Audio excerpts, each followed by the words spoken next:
આજ કાલ હવારના પ્રસંગ આ પોકરણ ગઢની ધરા ઉપર જીણા જીણા વરસાદ થાય મહારાજ.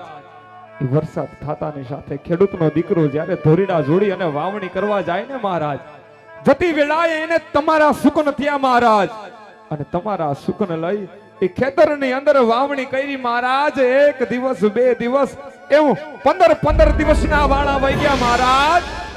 છતાં પણ ખેતરની અંદર અન્નનો એક પણ દાણો ન ઉગ્યો ને મહારાજ.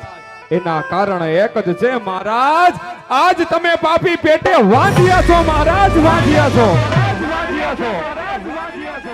એટલું જ નહીં મહારાજ, જ્યારે માઠ મેળીના જરૂર તમે એને માતા મિનળ દેવા હોય ને, કોક દીક આ પોકરણ ગઢની શેરીયું ગલીઓમાં નજર માંડજો મહારાજ. સવારના પોરમાં એ વારવા વારી વડારણ પણ તમને જોઈને લાજના ઘૂમટા તાણી જાય મહારાજ. અને જેથી દીકરીઓ ઉઠી એ બાપની લાજુ કાઢે ને, એ તેથી તો ધરતી રાહતાર જાય મહારાજ, ધરતી રાહતાર જાય.